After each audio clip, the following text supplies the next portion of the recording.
नमस्कार. मी Laxmikant Ruikar. News and व्ह्यूजमध्ये आपल्या सर्वांचं स्वागत. बीड विधानसभा मतदारसंघामध्ये काका विरुद्ध पुतण्या अशी जी लढत होईल अशी अपेक्षा होती, ती अपेक्षा फोल ठरलेली आहे. ऐनवेळी काका जयदत्त क्षीरसागर यांनी अचानक माघार घेत त्यांच्या सर्व कार्यकर्त्यांसहित बीड मतदारसंघातील मतदारांना देखील धक्का दिला. जयदत्त क्षीरसागर हे लढतील आणि त्यांच्याकडे विजयाचं गणित पक्क आहे असं त्यांचे कार्यकर्ते बोलत होते. मात्र जयदत्त क्षीरसागर हे कोणत्या बेसवर अपक्ष लढणार आणि त्यांचं पॉकेट वोट हे डॉक्टर योगेश क्षीरसागर आणि संदीप क्षीरसागर यांच्यामध्ये डिवाइड झाल्यानंतर 3 क्षीरसागर मैदानात आले तर तिघही पराभूत होतील अशी चर्चा ओबीसी बेल्टमध्ये होती. आता जयदत्त क्षीरसागर हे कोणता निर्णय घेणार याकडे सर्वांच्याच नजरा होत्या. जयदत्त क्षीरसागर लढतील आणि विजयासमीप पोहोचतील अशी अपेक्षा सर्वांनाच होती. पण जयदत्त क्षीरसागर यांनी अचानकपणे सकाळी 11:30 ते 12 वाजण्याच्या दरम्यान आपला उमेदवारी अर्ज माघार घेतला आणि ते पुण्याकडे निघून गेले. जयदत्त क्षीरसागर यांच्या या माघारी मागं नेमकी काय कारणं आहेत? त्यांना माघार घेण्यासाठी कुणी शब्द दिलाय का? त्यांच्या कुणाशी बैठका झाल्या होत्या का? त्यांना भविष्यामध्ये मोठी संधी मिळणार आहे का? या देखील चर्चा आता सुरू झालेल्या आहेत.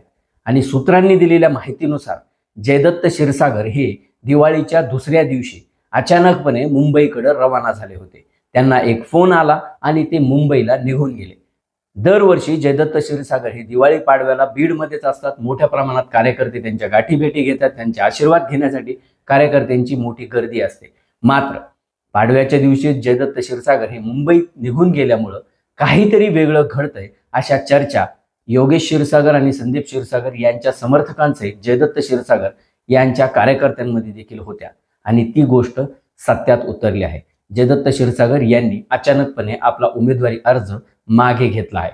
त्यामुळे आता 2 भावांमध्ये बीडमध्ये निवडणूक होणार आणि दोघांमध्येच टक्कर होणार हे स्पष्ट झालेलं आहे. या माघारी मागं नेमकं तो फोन कोणाचा होता याची देखील आता चर्चा सुरू झाली. असंही सांगितलं जात आहे की जयदत्त क्षीरसागर यांना स्वतः देवेंद्र फडणवीस यांनी फोन केला होता आणि देवेंद्र फडणवीस यांची भेट घेतल्यानंतर भविष्यातील सन्मान आणि संधी या 2 गोष्टीवर जयदत्त क्षीरसागर यांनी विश्वास ठेवत आपण उमेदवारी माघार घेत असल्याचं त्यांना शब्द दिला अशी चर्चा कानावर येते आहे. त्याचबरोबर जयदत्त क्षीरसागर यांचे जेवढे काही नातेवाईक आहेत, त्यांच्या बहिणी असतील, त्यांचे काही भाऊ असतील, इतर जे काही नातेवाईक आहेत त्या सगळ्या नातेवाईकांनी देखील त्यांच्याजवळ बोलताना एक रिक्वेस्ट केली होती म्हणा किंवा त्यांना असं सांगितलं होतं की आपण तिघांनी लढण्यापेक्षा दोघंही पक्षाच्या उमेदवारीवर चिन्हावर आहेत, त्यामुळं आपण थांबायला पाहिजे आणि कुणाला तरी एकाला सपोर्ट करायला पाहिजे. जयदत्त क्षीरसागर यांचा स्वभाव पाहता ते नातेवाईकांचा ऐकतीलच अशी शक्यता नातेवाईकांना देखील वाटत नव्हती. पण जयदत्त क्षीरसागर यांनी ऐनवेळी माघार घेतल्यामुळं आता 2 भावांमध्ये ही लढत होणार हे स्पष्ट झालेलं आहे. जयदत्त क्षीरसागर यांच्यासारख्या माणसानं ज्याने 40 वर्षापासून बीड जिल्ह्यावर राज्य केलेलं आहे, राज्याच्या मंत्रिमंडळात वेगवेगळ्या मंत्रिपदावर काम केलेलं आहे, त्यांच्यावर अपक्ष लढण्याची ज्या दिवशी वेळ आली त्याच दिवशी जवळपास हे फायनल होतं की ते रेसमध्ये राहतील की नाही हे चर्चा केली जात होती. जयदत्त क्षीरसागर यांनी सुरुवातीपासूनच म्हणजे अगदी लोकसभा निवडणुकीपासूनच राष्ट्रवादी काँग्रेस शरद पवार गटाकडून आपल्याला उमेदवारी मिळावी यासाठी प्रयत्न सुरू केले होते. लोकसभा निवडणुकीत त्यांनी बजरंग सोनवणे यांचा प्रत्यक्ष प्रचार केल्यामुळं त्यांच्यावर भारतीय जनता पक्ष किंवा महायुतीचे नेते आणि ओबीसी जे मतदार आहेत ते देखील मोठ्या प्रमाणात नाराज होते. त्यांनी गेल्या 15 दिवसात महिन्याभरात ज्या ज्या लोकांच्या गाठीभेटी घेतल्या, ज्यांचे प्रवेश सोहळे करून घेतले, त्या लोकांकडून देखील त्यांना हेच फीडबॅक मिळत होता की लोकसभेत आपण जी भूमिका घेतली त्याचा फटका आपल्याला बसू शकतो. आणि शरद पवार यांनी देखील त्यांना शेवटपर्यंत खेळवतच ठेवलं.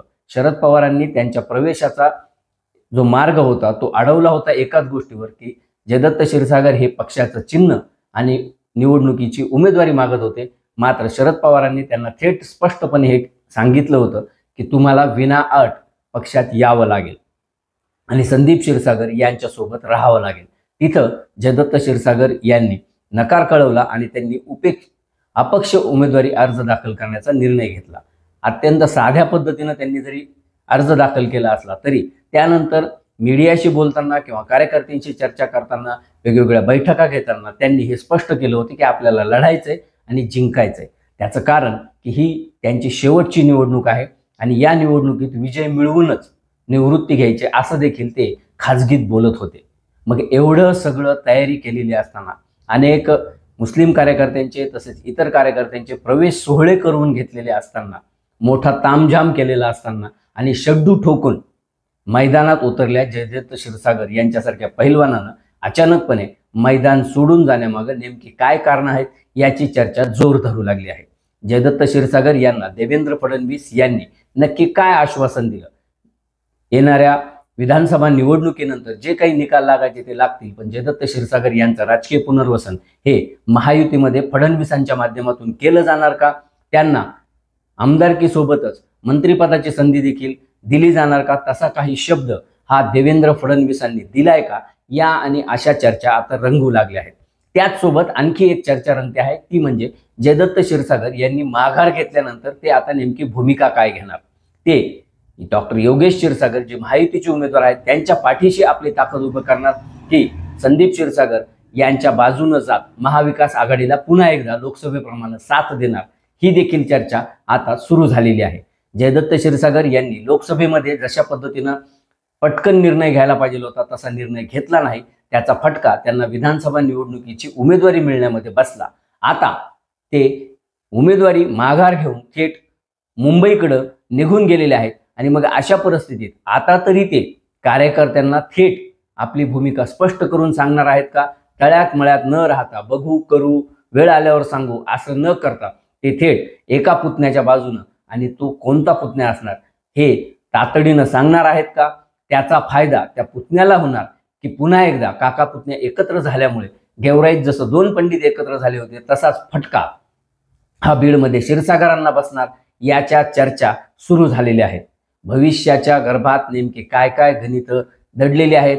कुणाचा विजय होणार, कुणाचा पराभव होणार, कोण बाजी मारणार, कोण डावपेचामध्ये आघाडी घेणार, हे येणाऱ्या 10-15 दिवसात क्लिअर होईलच. मात्र जयदत्त क्षीरसागर यांच्यासारख्या मुरलेल्या, कसलेल्या आणि मुरब्बी राजकारणी माणसानं अचानकपणे राजकारणातून किंवा निवडणुकीच्या आखाड्यातून माघार घेणं हे अनेकांच्या बुद्धीला पटलेलं नाहीये. अनेकांनी हा निर्णय योग्य असल्याचं जरी म्हटलं असलं तरी देखील त्यांची जी शक्ती आहे, त्यांचं जे कार्यकर्त्यांची फौज आहे, आता ती कुणाच्या पाठीशी उभं राहणार याकडे सर्वांच्या नजरा लागून राहिलेल्या आहेत. न्यूज अँड व्ह्यूजचे व्हिडिओ आवडत असल्यास लाईक करायला, शेअर करायला आणि न्यूज अँड व्ह्यूज या यूट्यूब चॅनलला सबस्क्राईब करायला विसरू नका. धन्यवाद.